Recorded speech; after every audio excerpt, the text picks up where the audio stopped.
அரசியல் களம் நேயர்களுக்கு வணக்கம். இன்றைக்கு நம்மோடு நேர்காணலுக்காக மூத்த பத்திரிகையாளரும் அரசியல் திறனாய்வாளருமான திருமிகு மணி அவர்கள் நம்மோடு இணைந்திருக்கிறார். அவரோடு பேசலாம். சார் வணக்கம். சார் வணக்கம். அமித்ஷா அவர்கள் இன்றைக்கு மதுரை வர இருக்கிறார். அமித்ஷா வருகை தமிழக அரசியலில் என்ன மாதிரியான ஒரு மாற்றத்தை ஏற்படுத்த நினைக்கிறீங்க? தேர்தலுக்கு நாட்கள் நெருங்கி கொண்டிருப்பதால்னா 10 மாதங்களில் தேர்தல் நெருங்குது. 5 மாநிலங்கள் தேர்தலுக்கு போக இருக்கின்றன. 2026 ஏப்ரல் மே மாதங்களில் தமிழ்நாடு, கேரளம், அசாம், மேற்கு வங்கம், புதுச்சேரி 5 மாநிலங்கள் தேர்தலுக்கு போக இருக்கின்றன. அதனால் இந்த மாநிலங்களுக்கு அமித்ஷா அவர்கள் இனி அடிக்கடி விஜயம் செய்வார். குறிப்பாக தமிழ்நாட்டுக்கு மாதந்தோறும் அல்லது மாதம் 2 முறை கூட வருவார் என்று எதிர்பார்க்கப்படுகிறது. ஏப்ரல் 11 வந்தார். இங்கே தேர்தல் ஏடிஎம்கே அலையன்ஸ் ஃபிக்ஸ் ஆச்சு. அதுக்கு பிறகு பஹல்காம் ஆப்ரேஷன் சிந்தூர் வந்ததால் இந்த பக்கம் அதிகமாக வரல அவர். இப்போ மறுபடியும் நாளைக்கு வராரு. மதுரைக்கு இன்று இரவு வருபவர் நாளை காலை மதுரை மீனாட்சி அம்மன் கோயிலில் தரிசனம் செய்கிறார். அதன் பிறகு கட்சி நிர்வாகிகளுடன் கலந்து பேசுகிறார். இதுக்கு நடுப்புற அவர் யார் நாளைக்கு சந்திப்பார்கள் என்பது தான் நம்ம கவனிக்க வேண்டிய விஷயம். அதிமுகலேருந்து யாராவது போய் சந்திக்கிறாங்களா, அல்லது அமமுகலேருந்து டிடிவி தினகரன் சந்திக்கிறாரா, அல்லது ஓபிஎஸ் சந்திக்கிறாரா, இவையெல்லாம் நாம் முக்கியமாக கவனிக்கப்பட வேண்டிய விஷயங்கள்.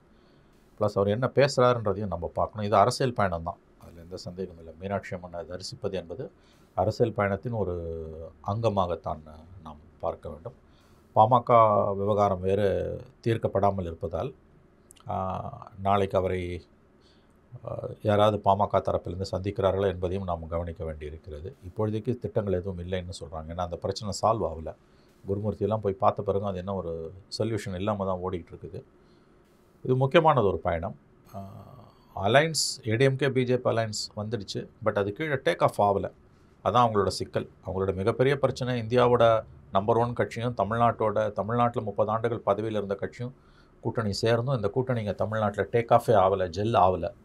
அதுதான் இன்றைய அவருடைய சிக்கல். அதனால தான் விஜய் கிட்ட தினம் பாஜக மன்றாடி கொண்டிருக்கிறது, என்டிஏக்கு வாங்கன்னு. கிட்டத்தட்ட மடிப்பிச்சை கேட்கிறார் நயினார் நாகேந்திரன்.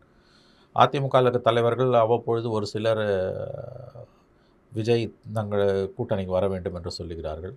விஜய் விமர்சனம் செய்து பேச வேண்டாம் என்று அதிமுக தொண்டர்களை அடக்கி வைத்திருக்கிறது. ஏடிஎம்கே பிஜேபி கூட்டணி டேக் ஆஃப் ஆகலை. விஜயாவது தங்களை உய்வித்து காட்ட மாட்டாரா, உய்வித்து விட மாட்டாரா, தங்களுக்கு உயிர் கொடுக்க மாட்டாரா என்று பாஜகவும் அதிமுகவும் குறிப்பாக பாஜக இயங்குகிறது. இந்த பின்புலத்தில் தான் அமித்ஷாவுடைய வருகை, சென்னை பயணம், தமிழ்நாடு பயணம் இந்த முறை நாம் பார்க்கப்பட வேண்டிய ஒன்றாக இருக்கிறது. இது முக்கியமான பயணம் என்பதில் சந்தேகமில்லை. விஜய் கூட்டணிக்கு வர வேண்டும் அப்படிங்கிறதுல ரொம்ப டெஸ்பரேட்டாக நயினார் நாகேந்திரன் இருக்கார். இன்னொரு பக்கம் அதிமுக இருக்குன்னு சொன்னீங்கன்னா, ஏற்கனவே வெளிப்படையாக அனௌன்ஸ் பண்ணிட்டார், எங்களுடைய கொள்கை எதிரி பாஜக அப்படின்னு சொல்லிட்டு. கூட்டணிக்கு வந்தால் ஒருவேளை அது அரசியல் ரீதியாக அவருக்கு பின்னாடி ஏற்படுத்துமா விஜய் அவர்களுக்கு? கொள்கை, கூட்டணி, கொள்கை பற்று, கொள்கை இதெல்லாம் நடைமுறை அரசியலில் நீங்கள் பார்த்தீங்கன்னா அரசியல்வாதிகள் அவ்வப்போது ஒதுக்கிற முத்துக்கள். நிரந்தர எதிரியும் கிடையாது, நிரந்தர பகைவனும் கிடையாது அரசியலில். விஜயை பொறுத்தவரையில் தமிழ்நாட்டில் அவரோட பிரதான எதிரி திமுக தான், பிஜேபி கிடையாது. அவர் கொள்கை எதிரி, அரசியல் எதிரின்னு பேசுகிறதே ஒரு அபத்தமான ஒரு வாதம். கொள்கை எதிரி தான் உன் அரசியல் எதிரியாகவும் இருக்க முடியும், அரசியல் எதிரி தான் உன் கொள்கை எதிரியாகவும் இருக்க முடியும். ரெண்டுத்தையும் தனித்தனியாக பிரித்து பார்ப்பது எத்தகையது ஒரு அறிவு தீட்சண்யம் என்று எனக்கு புரியவில்லை. அவர் கோயம்புத்தூரில் பேசும்போது சொன்னார், அவங்க கட்சி ஊழியர்கள்கிட்ட திமுக ஆட்சி அகற்றுவதற்கு எந்த சமரசத்துக்கும் தயார் என்ற துணியில் தான் அவர் பேசினார். அந்த எக்ஸாக்ட் வேர்டு எனக்கு மறந்துடுச்சு. நீங்கள் ஒப்புக்கொள்வீர்கள் என்று நான் நம்புகிறேன். விஜயுடைய பிரதான எதிரி திமுக தான், பிஜேபி கிடையாது. நடக்க போகிறது மாநில சட்டமன்றத்துக்கான தேர்தல். ஸ்டாலின் வேணுமா வேணாமா, இதுதான் தேர்தல். மோடி வேணுமா வேணாமான்றதில்ல. அது போன வருஷம் பார்லிமெண்ட்டில் நம்ம முடிவு பண்ணி அனுப்பிட்டோம், மோடி வேணாம். 26 ஸ்டாலின் வேணுமா வேணாமான் போது விஜய்க்கு என்ன ஆப்ஷன்? விஜய் தேசிய ஜனநாயக கூட்டணிக்கு வருவதற்கு வாய்ப்புகள் இருக்கின்றன தான் நான் நம்புகிறேன். வருவார்னு உறுதியாக சொல்லலை. பட் கண்டிப்பாக அதிமுக பாஜக கூட்டணி இருக்கக்கூடிய என்டிஏ, நேஷனல் டெமோக்ராட்டிக் அலையன்ஸ், தேசிய ஜனநாயக கூட்டணிக்கு விஜய் வருவதற்கான வாய்ப்புகள் இருக்கின்றன. அவரோட ரோல் என்னவா சார் இருக்கும்? அதுதான், அவர் வருவார் என்று நம்புவதற்கு வாய்ப்புகள் இருக்கின்றன தான் நான் நம்புகிறேன். பட் அது ரொம்ப கஷ்டமான விஷயன்றதும் எனக்கு புரியுது. அது ரொம்ப டைசி சுச்சுவேஷன். வந்தார்னா விஜய்க்கு ஒரு சேதாரம், வரலன்னா ஒரு சேதாரம். catch-22 சுச்சுவேஷன் வாங்க. வரலன்னா என்ன பிரச்சனை? ஒரே நேரத்தில் திமுகவையும் அதிமுக பிஜேபி கூட்டணியும் ஒரே நேரத்தில் எதிர்கொள்ளணும். அவர் 2 பேர் வாக்குகளையும் சதைக்கிறதால 2 பேரும் சேர்ந்து அடிப்பாங்க. ஒரு பக்கம் திமுக அடிக்கும், ஒரு பக்கம் ஏடிஎம்கே பிஜேபி என்டிஏ அடிக்கும். போலீஸ் மாநில ஆளுங்கட்சி திமுக சொல்கிறத கேட்போம், இல்லைன்னா அதிமுகவில் பிஜேபி இருக்கிறதால அமித்ஷா சொல்கிறத கேட்போம். 2 பேர்கிட்டையும் அடி வாங்கின பக்கத்தில் போலீஸ் நிற்காது. அதான் அடுத்த எலெக்ஷன் நான் ஏற்கனவே சொன்னது மாதிரி மறுபடியும் சொல்லிக்கிறேன், தமிழ்நாடு சந்தித்திராத படு மோசமான கேவலமான அவலத்தின் உச்சமான தேர்தலாக இருக்க போகுது அடுத்த எலெக்ஷன், எழுதி வைத்துக் கொள்ளுங்கள். ஏன்னா 2 பேருக்கும் அந்த அளவுக்கு ஆங்கிலத்தில் சொல்கிறதுனா stakes are very high for both sides. திமுகவுக்கு என்ன விலை எப்படியாவது ஆட்சியை தக்க வைத்துக் கொள்ளணும், அதுக்காக எந்த எல்லைக்கும் திமுக போவோம். ஏடிஎம்கே பிஜேபி, குறிப்பாக பிஜேபிக்கு எப்படியாவது திமுகவை ஆட்சி கட்டிலிருந்து அகற்றியாக வேண்டும். அதனால் எந்த எல்லைக்கும் அவங்களும் போவாங்க. இது நடுப்புற மக்கள் தான் மாட்டிட்டு முழிக்க போகிறாங்க. 2 பேரும் இவங்ககிட்ட சென்ட்ரல் கவர்மெண்ட், அவங்ககிட்ட ஸ்டேட் கவர்மெண்ட், இவங்ககிட்டையும் போனால் அவங்ககிட்டையும் போனோம், இவங்க டீம் மீடியா அவங்க டீம் மீடியா தாளம் தட்டுறதுக்கு. அதனால் நடுநிலையோட சமநிலையோட யோசிப்பவர்களுக்கும் திருவாளர் பொதுஜனத்துக்கும் இந்த தேர்தலுக்கும் எந்த சம்மந்தமும் இல்லைன்னு தான் நான் நினைக்கிறேன். இந்த பின்புலத்தில் பார்க்கும்போது இவர் விஜய் தனியாக போய் நின்னார்னா அவர் மிகப்பெரிய சேதாரங்களை சந்திக்க வேண்டியிருக்கும். அதில் திமுக மறுபடியும் ஜெயிச்சிச்சுன்னா அதுக்கப்புறம் 5 வருஷம் ஒரு திமுகவை எதிர்கொள்ளணும். இது ஒன்று. இது போகாமல் இருக்கிறதால வருது. போனால் என்ன ஆகும்? தன்னுடைய நம்பகத்தன்மையை இழப்பார். வாக்கு சதவீதம் ஓரளவு சரியும். ஆனால் ஒரு 10 எம்எல்ஏ கையில் வந்தாங்கன்னா அதுக்கு பிறகு அரசியல் வேறு மாதிரி இருக்கும். அதனால் போகலைன்னாலும் ஒரு நஷ்டம் இருக்குது, போனாலும் ஒரு நஷ்டம் இருக்குது. எழுதி வைத்துக் கொள்ளுங்கள், தனியாக நின்னா அவர் 0. விஜயகாந்த் கதை தான். அவர் ஜெயிப்பது கூட கடினம். விஜயகாந்தாவது அவர் ஜெயிச்சார், இவர் ஜெயிக்க முடியாது. அதெல்லாம் 30% கிராஸ் பண்ணணும். அவருக்கு 15லேருந்து 20% தான் இருக்குது. அவர் ஏதாவது ஒரு பெரிய கட்சியுடன் சேர்ந்தால், இப்போ ஒன்றும் இல்லை, பிஜேபி இல்லாமல் அதிமுக விஜய் கட்சி கூட்டணி வந்திருந்தால் தமிழ்நாட்டில் ஆட்சி மாற்றம் உறுதி. என்னோட கணிப்பு 150 சீட்டுக்கு மேலே அடிச்சிருப்பாங்க, ஸ்வீப் பண்ணியிருப்பாங்க. இப்போ ஏடிஎம்கே பிஜேபி அலைன்ஸ் மேலே போய் அவர் சேர்ந்தார்னா வெற்றி வாய்ப்பு பிரகாசம், அதில் சந்தேகம் இல்லை. ஆனால் அரசியல் ரீதியாக அதுக்கும் ஒரு வேலை கொடுக்க வேண்டியிருக்கும். இதுதான் அவருடைய சிக்கல். catch 22 சுச்சுவேஷன் வாங்க. இப்படி போனாலும் பிரச்சனை, அப்படி போனாலும் பிரச்சனை. ஏற்கனவே வந்து விஜய் அவர்கள் கட்சி ஆரம்பிச்சதுலேருந்தே பார்த்தீங்கன்னா திமுகவோட விமர்சனம் பாஜகவோட பி டீம் தான், விஜய் வந்து பாஜக தான் களமிறக்குறாங்க, ஏற்கனவே ஐடி ரைட் மூலமாக வந்து மிரட்டப்பட்டார் விஜய் அப்படின்னு தொடர்ச்சியாக சொல்லிட்டு இருக்காங்க. கூட்டணி அமைஞ்சால் நாங்கள் ஏற்கனவே சொன்னது பார்த்தீங்களா நடந்துருச்சு, வெளிப்படையாக இப்போ கூட்டணி வச்சுட்டாங்க அப்படின்னு சொல்லுவாங்க இல்லையா? கண்டிப்பாக அந்த விமர்சனங்கள் வரும், அதில் எந்த சந்தேகம் இல்லை. அதை எதிர்கொண்டு தான் ஆகணும். இந்த பி டீம்ன்றது வந்து ரொம்ப ரொம்ப ரொம்ப ஒரு நகைச்சுவையான ஒரு வார்த்தை. அது என்னை பொறுத்த வரைக்கும் அது ரொம்ப ஒரு நேர்மை இல்லாத ஒரு மோசடியான வார்த்தை. யாருக்கு யார் பி டீம்? திமுகவை எதிர்க்கிறவங்களாம் பி டீமா? கனிமொழி ஃபாரினுக்கு போயிட்டு வந்தாங்களே, அப்போ திமுகவோட பி டீம் யார்? பிஜேபியோட பி டீம் யார்? திமுக தான். இடி ரைடு திடீர்னு ஆஃப் ஆச்சு, அது சுப்ரீம் கோர்ட் கொடுத்த ஜட்ஜ்மெண்ட் மட்டும்தானா? அல்லது இது வரைக்கும் 4 வருஷம் கலந்துக்காத நித்தி ஆயோக் கூட்டத்தில் ஸ்டாலின் போய் கலந்துக்கின பிறகு எல்லாம் ஆஃப் ஆகுது. அப்போ திமுகவை பிஜேபியோட பி டீம் யார்? திமுகவா? யாருக்கு யார் பி டீம்? இந்த வார்த்தையே ரொம்ப அசிங்கமான வார்த்தை. திமுகவை அவன் எதிர்த்தாலும் அவனை பிஜேபி கைக்கூலின்னு சொல்கிறது மாதிரியான ஒரு அயோக்கியத்தனமான வார்த்தை எதுவுமே கிடையாது. நான் உங்களை சொல்லலை, அந்த விமர்சனத்தை வைப்பவர்களை சொல்கிறேன். இதை யார் வைக்கிறான்னு கேட்டிங்கன்னா வெளிப்படையாக திமுக வைக்குது. அதில் திமுகவால் வயிற்றை கழுவி கொண்டு இருக்கக்கூடிய ஒரு கூட்டம் இருக்குல்ல, பத்திரிகையாளர் போர்வையில், அரசியல்வாதி பார்வை, அரசியல் விமர்சகன்ற போர்வையில் உட்காந்து பேசக்கூடிய ஒரு கூட்டம் இருக்குல்ல, அந்த கூட்டமும் அறிவாளி அல்சேஷன்களும் தான் இந்த வாதத்தையே வைக்குது.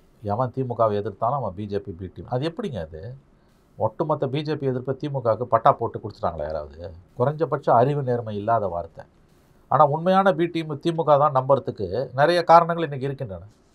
இந்திய வெளியுறவு கொள்கை படுதோல்வி அடைந்திருக்கிறது என்று தான் தேசிய அளவிலும் சர்வதேச அளவிலும் இருக்கக்கூடிய அரசியல் பார்வையாளர்களும் நம்பகத்தன்மை உள்ள நபர்களும் எழுதுகிறாங்க. அந்த குழுவில் ஒரு குழுவுக்கு தலைமை தாங்கிட்டு வந்தாங்க கனிமொழி. அவ்வளோ பெரிய கௌரவத்தை கனிமொழிக்கு மோடி அவ்வளோ சீக்கிரம் தூக்கி கொடுத்துருவாரா ஒரு திமுக எம்பிக்கு? அவர்னா பெரிய அளவில் ஃபாரின் எக்ஸ்பர்ட்டா கனிமொழி? ஏன் கொடுத்தார் மோடி? கொடுத்த கேட்டகரியெல்லாம் பாருங்கள், இந்த பக்கம் கனிமொழி, அந்த பக்கம் சுப்ரியா சூலே. ஏன்னா சரத்பவார் கட்சியை கம்ப்ளீட்டாக வலையில் எழுத்துட்டாங்க. அது ஓகே, நாடாளுமன்ற சிறப்பு கூட்டத்தை கூட்டணும்னு 16 கட்சிகள் கையெழுத்து போட்டு பிரதமர் கடிதம் எழுதுனா சுப்ரியா சூலே அதில் கடிதத்தில் கையெழுத்தே போடலை. இன்றைக்கி தேவையில்லை, அது நாட்டின் பாதுகாப்பு கருதி பார்லிமெண்ட்டில் விமர்சிக்க முடியாதுன்றாங்க. எவ்வளவு அயோக்கியத்தனமான வார்த்தை. ஏன்? சரத்பவார் கட்சி இன்றைக்கி மொத்தமாக அஜித் பவார்கிட்ட போயிடுச்சு. மிச்சம் இருக்கவங்களுக்கும் மோடி கெடு விதிச்சிருக்காரு. இந்த பக்கம் வரலன்னா சரத்பவாரே ஜெயிலுக்கு போவார். அதனால் அப்பா 84 வயசில் ஜெயிலுக்கு போகக்கூடாது, கட்சியை காப்பாற்றணும்னா கட்சி மொத்தமாகவே கலைஞ்சு போச்சு. சுப்ரியா சொல்லி அந்த லைன் எடுக்கிறாங்க. இன்றைக்கி திமுகவுக்கு வந்து இவ்வளோ பெரிய கனிமொழிக்கு வந்து குழுவில் உறுப்பினராக போகிறது வேறு, குழுக்கு தலைவராக போகிறது வேறுங்க. ஞாபகம் வச்சுக்கோங்க. அதுவும் அவர் போனதெல்லாம் ரொம்ப ரொம்ப முக்கியமான நாடுகள், ரஷ்யா, ஸ்பெயின், ஸ்லோவேனியா மாதிரி நாடுகளுக்கெல்லாம் போயிருக்காங்க. இண்டஸ் வாட்டர் ட்ரீட்டி, சிந்து நதி ஒப்பந்தத்தை மோடி ரத்து செஞ்சதை எதிர்க்கக்கூடிய நாடுகளில் ரொம்ப முக்கியமான நாடு ஸ்லோவேனியா என்கின்ற நாடு. பழைய யூகோஸ்லோவியாவிலேருந்து பிரிஞ்ச நாடு. கிளேசியர்ஸ் கான்ஃபரன்ஸ்னு ஒன்று, அதாவது வந்து உலகில் உள்ள பனிச்சிகரங்கள் உருகி கொண்டிருக்கின்றன, அதை நம்ம காப்பாற்றணும், சுற்றுப்புற சூழலை காப்பாற்றணும், இல்லைனா நதி நீரே இல்லாமல் போய்டும்னு கடந்த சில ஆண்டுகளாக 100க்கும் மேற்பட்ட நாடுகளை அழைத்து மாநாடுகளை தொடர்ந்து நடத்தி கொண்டிருக்கக்கூடிய நாடு ஸ்லோவேனியா. அந்த நாடு சிந்து நதி ஒப்பந்தத்தை இந்தியா ரத்து செய்ததை கண்டிக்கிறது. இந்தியாவுக்கு எதிராக நிலைப்பாடு எடுக்குது. வாட்டரை வெப்பனைஸ் பண்ணாத, உங்கள் சண்டையில் அப்பாவி மக்கள், மனிதர்கள் மட்டும் இல்லை விலங்குகளும் பாதிக்கப்படும், நீ வந்து நதியெல்லாம் தடுத்தினா அப்படின்னு இந்தியாவுக்கு எதிராக வெளிப்படையாக ஒரு நிலைப்பாட்டு எடுத்திருக்க நாடுக்கு கனிமொழி போயிட்டு வந்தாங்க. அங்கே பெரிய அளவில் எந்த தலைவர்களையும் அவங்க சந்திக்கல. இந்த தூதுக்குழு மோடி அரசு அனுப்பின எந்த தூதுக்குழுவும் அமெரிக்க துணை அதிபரை தவிர வேறு ஒருத்தரை கூட அவங்க சந்திக்கல. எந்த நாட்டிலையும் இவங்களுக்கு பெரிய அளவில் வரவேற்பும் கிடையாது, இவங்களை யாரும் சீண்ட கூட இல்லை, அந்தந்த நாட்டு ஊடகங்கள் கூட இவங்களை கண்டுக்கல. நான் ஏன் இந்த பாயிண்ட்டுக்கு இதை வரேன்னா, அந்த கனிமொழிக்கு இந்த கௌரவத்தை மோடி கொடுக்குறாருன்னா அது சும்மா கொடுப்பாரா? அப்போ திமுக வந்து இன்றைக்கி வந்து என்ன மாதிரியான ஒரு ஸ்டாண்டில் இருக்குது? இந்த பி டீம்ன்ற வாதத்துக்கு நான் இதை கொண்டு வரேன். இந்த சின்ன பிளாக் ஃப்ளாஷ் ஏன் வருதுன்னா, ஃப்ளாஷ்பேக் ஏன் வருதுன்னா, பி டீமு திமுக பிஜேபிக்கு அவன் பி டீம் இவன் பி டீம்ன்றதே அயோக்கியத்தனமான வாதம். உண்மையான பி டீம் திமுக தான் நம்புறதுக்கு, பிஜேபியோட உண்மையான பி டீம் திமுக தான் நம்புறதுக்கு நிரம்பவே காரணங்கள் இருக்கிறது. திடீர்னு ஓடி போய் பிரதமரை ஸ்டாலின் சந்திக்க வேண்டிய அவசியம் என்னங்க வந்தது? அதுக்கு பிறகு ஒன்றுமே இல்லை, ஆஃப் ஆகி கிடக்குது. வெறும் சுப்ரீம் கோர்ட்டுக்கு ஸ்டே மட்டும்தான காரணம் இது. ஆகவே பொலிட்டிக்கலாக திமுகவை எதிர்க்கிறவங்கள பி டீம்னு சொல்லுவது வந்து திமுகவோட வழக்கமான வாடிக்கை. உண்மையான பி டீம் திமுக தான் நம்பணும். நம்ம நம்புறதுக்கு நிறைய காரணங்கள் இருக்கின்றன. விஜய் ஃபேக்டரை பொறுத்த வரைக்கும் அவர் சிக்கலில் தான் இருக்கார். அவர் எந்த பக்கம் போனாலும் அவருக்கு சிக்கல் தான். இல்லை பி டீம் அரசியலாம் விட்டுருங்க, திமுக எதிர்க்கிற அளவுக்கு வந்து விஜய் பாஜக எதிர்க்கிறார் நினைக்கிறீங்களா? எதிர்க்கல, உண்மைதான். You're right. உங்கள் கேள்விக்கு என்னோட நேரடியான பதில் எதிர்க்கல.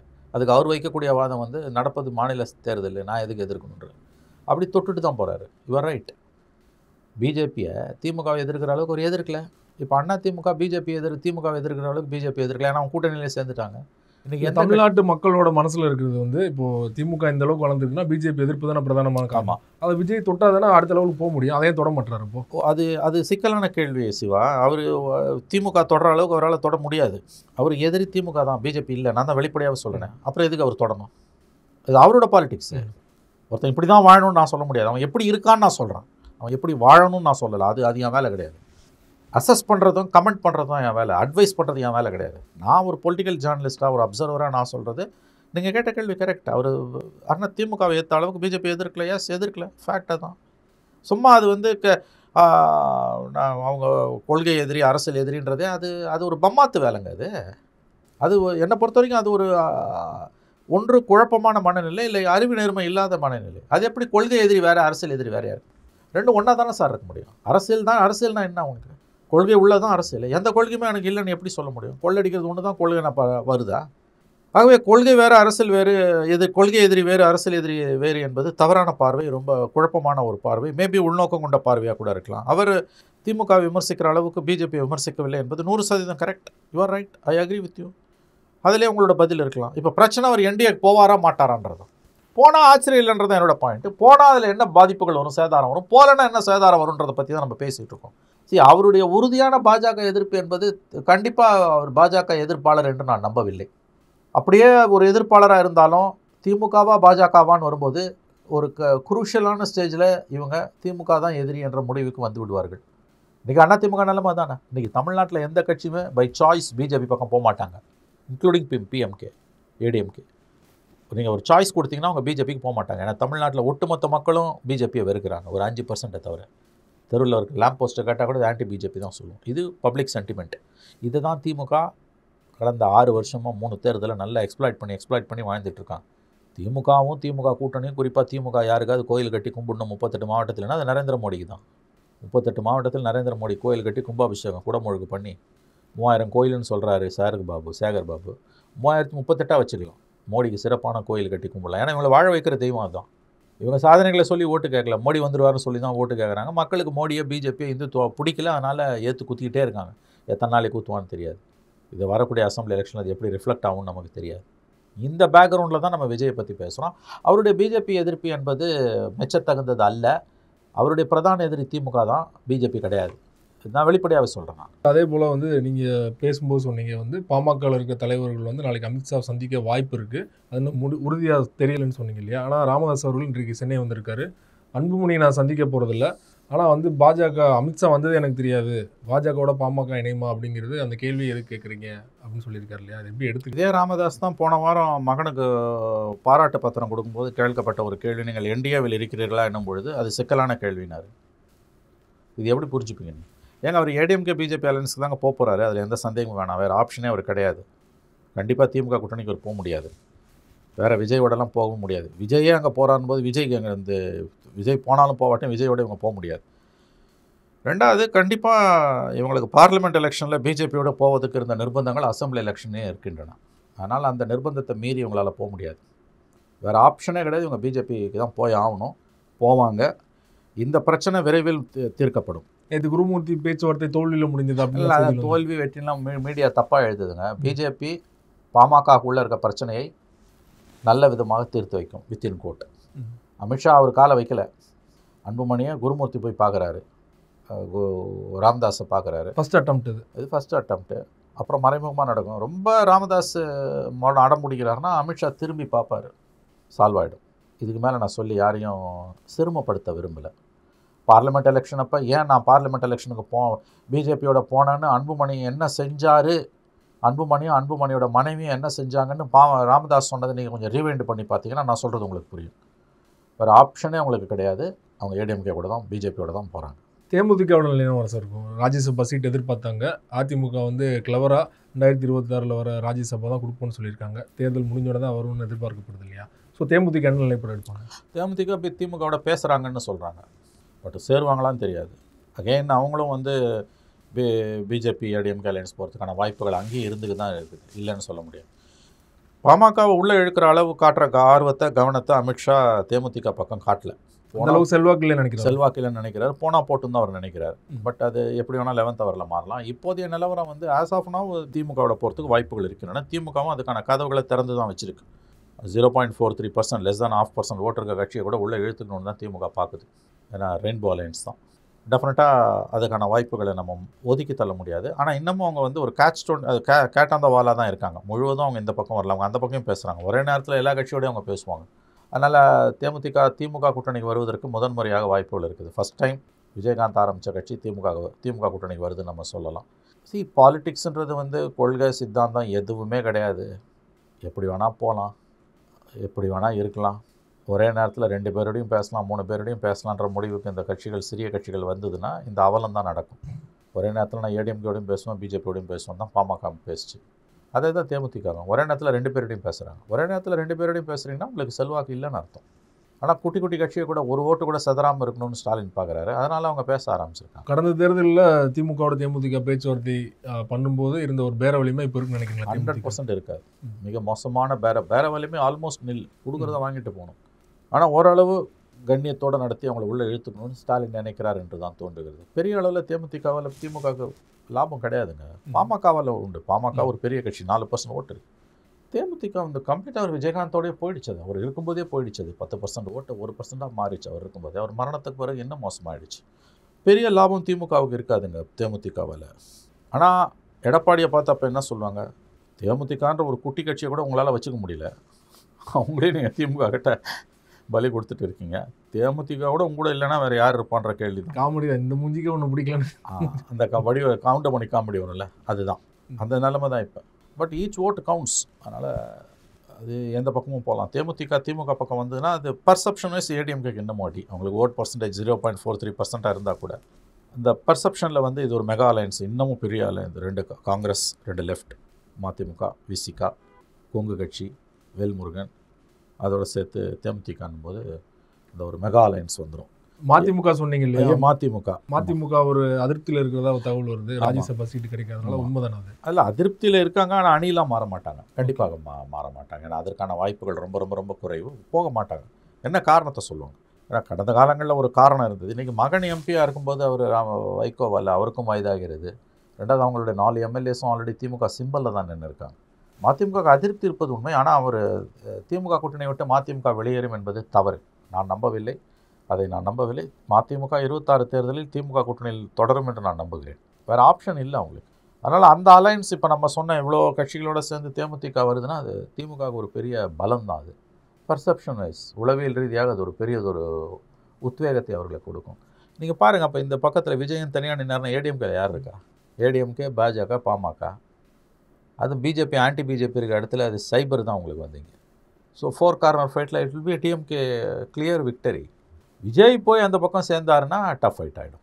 டஃப் ஃபைட் ஆகிடும். அப்போ வந்து இப்போ கூட டஃப்பாக இருக்குமே தவிர வந்து உறுதியாக வெற்றி பெற முடியும். அது சொல்ல முடியாதுங்க. நீங்கள் அதுதான் நான் சொல்லேன், இழுபறியில் வந்து கூட நிற்கலாம்.